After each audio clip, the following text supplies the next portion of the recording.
Hi everyone, it's Kristen with Somatics. The move today that we're going to explore is called the flower, and it comes from Martha Peterson's book, Move Without Pain.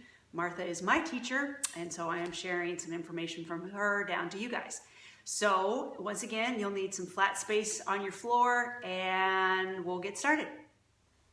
So now that we're on the floor, I want to remind you that you should probably look at the video for arch and flatten if you have not already done so, because that one leads into this next one for flower. So check out the arch and flatten if you need a little bit more guidance, but otherwise you're down on your back like so, and we're going to start with that arch and flatten. So it's a belly breath in, letting the pelvis tilt, and noticing how your shoulders press into the floor, and then as you exhale, the back can soften towards the floor and the shoulders and the chin will roll up. And now I have shortened the front of my body and lengthened the back of it.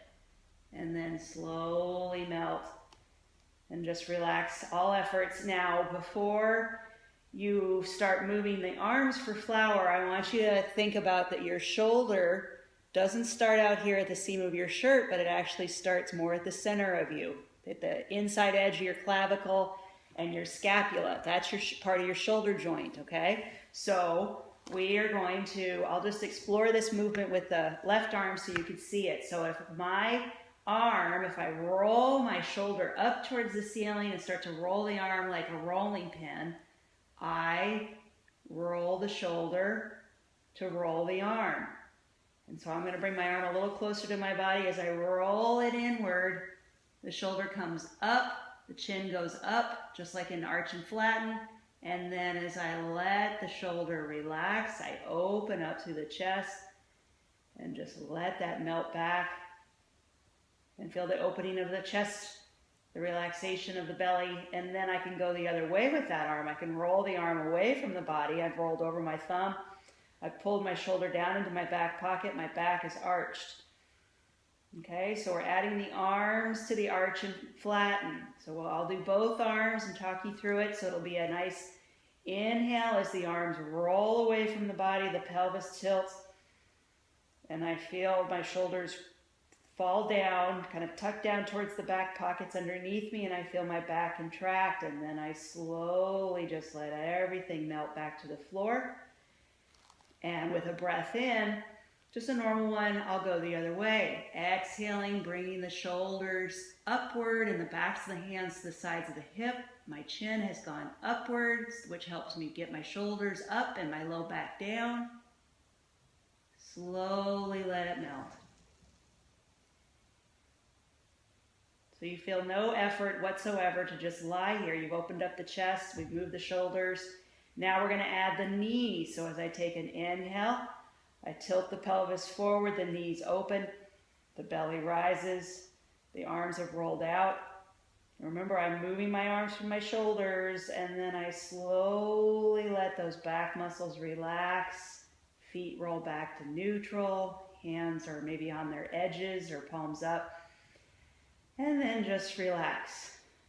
We're going to add the knees to the flatten. So it's a breath in to prepare. And as you exhale, now you can put a little squeeze on the inside of the inner thighs and the knees. So I've pulled the knees inward. The chin is up, shoulders are up, back is down into the floor. And with that squeeze of the inner thighs, pelvic floor muscles are engaged a little bit more too. Then slowly release it. Just let it all go.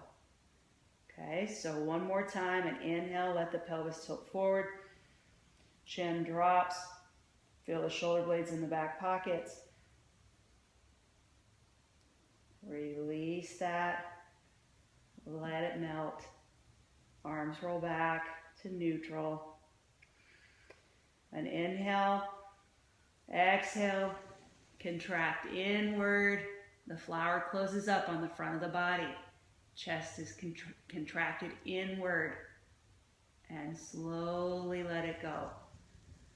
Okay, so one last little thing on this. A lot of times when people start to move their legs, if they don't have mobility in their hips, they'll try to move their feet to move their hip. So if you can, be aware if you're actually opening the hips and letting them rotate outward so the knees open outward, and your feet will just follow that pattern? Or are you restricted here, and then you're trying to get your knee out by moving your foot? Okay, it's not to say that you can't bring attention to your foot moving first. That's a whole other move. But right now, I'd like you to think, okay, when I tilt my pelvis, my knees open out because my thighs have released outward, and then the feet just roll.